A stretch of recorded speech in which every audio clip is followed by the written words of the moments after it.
and welcome to another edition of the Showbiz Insider. That's your review of the biggest entertainment news stories of the month.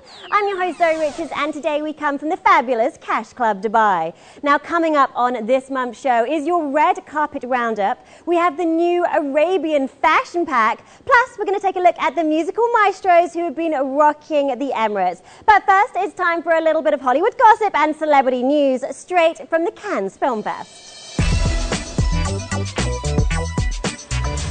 The 66th Cannes Film Festival has been a riot of stars, drama, robbery, rain and, of course, art house films. The opening gala movie, The Great Gatsby, was a fitting film to mirror the glitz and glamour of the festival.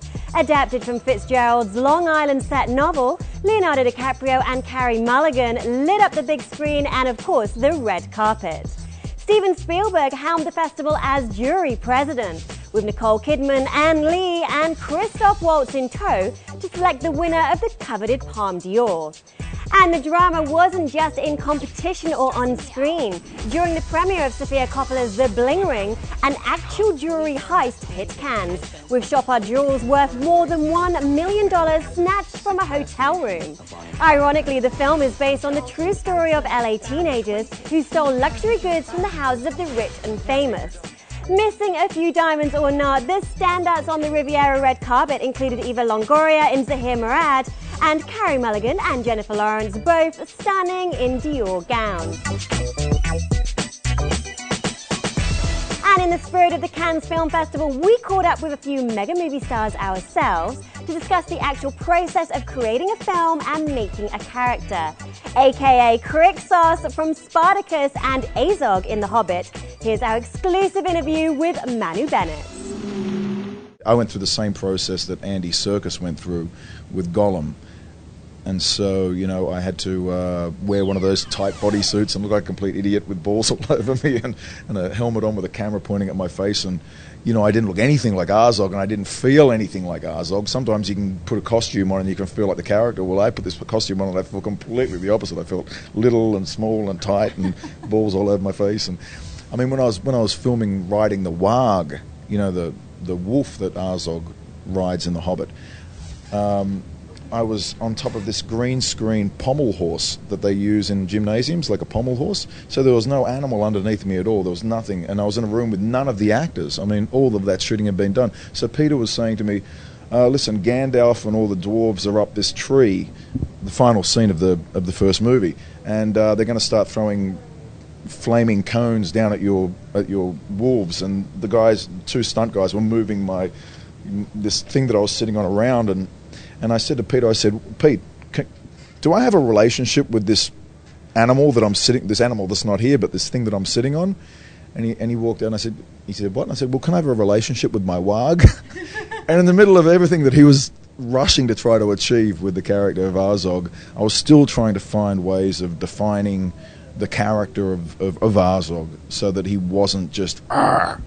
You know what I mean? It must be so challenging with the green screen stuff. Well, it is, but that's the thing. You still have to go through the process as an actor of finding ways to make the character just richer in a way that the audience can be sort of, you know.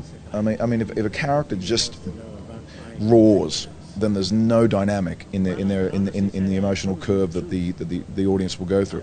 I mean, if Jaws had just swum around in the water with his mouth open and the teeth showing, going, ah, you know, you would have just gone, you know, that's just, after a while, that just doesn't mean anything. But when he's lurking underneath and you see his fin and he's lurking, and then suddenly, you know, then you jump, you know, you think, oh, God, he's so powerful, he's sleek and then all of a sudden, bang, the jaws come out. So I sort of played Azog like that. You'll notice in the first scene of the movie, or the second scene, where I'm up in the tower, and another orc comes and says, oh, we're sorry, Master, the dwarves got away. I said to Peter, can I come into this scene under the radar? Like, he's big and he's powerful, but these first lines are like I'm going to turn around and tell them that they're dead already. Can I not deliver those lines? Can I go to my Wag? Can I go to my wolf and pat its head and say, I wanted the head of the Hobbit King? And not say it to them, but say it to my Wag. So what I'm telling my Wag is, you're about to get fed. in a soft voice, hey, let's go get them now. You know, there's ways of playing the character that, you know, I made some decisions, and you know, in retrospect now, Peter's It's very much a working together. Very complimentary about the way that I approach the camera. Sure, amazing. Finally, tell me, what are you working on now? What have you got in the pipeline? Oh, I'm on Arrow, which is a DC comic series that's shooting out of Vancouver, Canada, and I'm playing a character called Slade Wilson, aka Deathstroke, who's meant to be the supervillain of all the villains that have ever existed in the comic world. So there's a potential to really sort of bring out another great anti-hero or antagonist, and maybe if I grow blonde hair and blue eyes, they might give me a lead role as a good guy one day. What are you saying about blonde hair and blue eyes? Well, salam alaikum.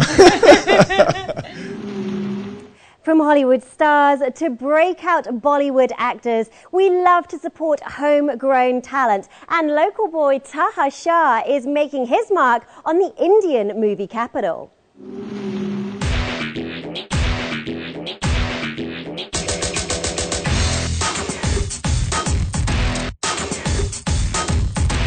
Dubai-born rising star Tahaa Shah has made his film debut in a Bollywood film titled Love Ka the End. That was under the Yash Raj film banner. His next blockbuster, Gippy, has just been released worldwide, cementing his success in the Bollywood arena. So Taha, welcome to the show. It's great to have you with us today. Let's start from the beginning. You were born in Abu Dhabi, trained at the New York Film Academy, and now you're making it big in Bollywood. Congratulations, that's a really tough industry to break. Thank you so much. I mean, I think any industry you get into is kind of tough.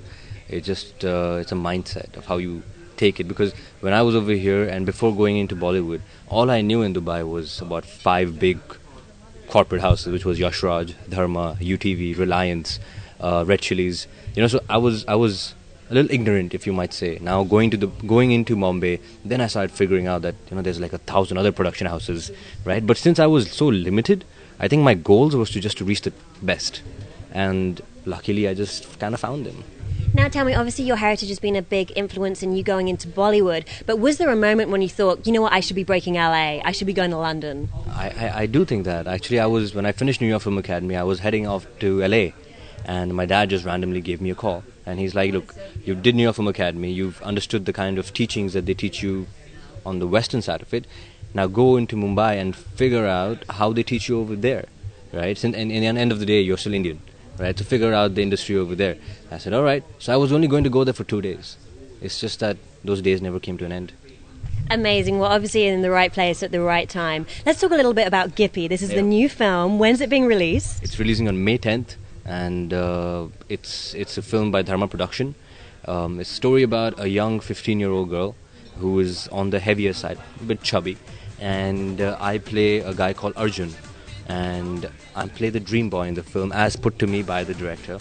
And I think it's directed by Sonam Nair.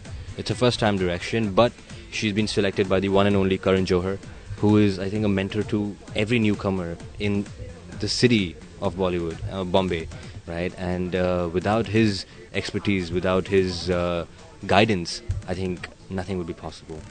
So tell me about your role. Like, how did you prepare? What were the challenges you faced acting in this role? I was able to relate more to this. When I was about 16, 17, I was over here. I had like long hair, right? And that was phase, 16, 17, I had long hair and I was on the lines of thinking of myself as like, the hip gangster kind of guy, right? And I think the feel of that kind of rubbed off on me in the film.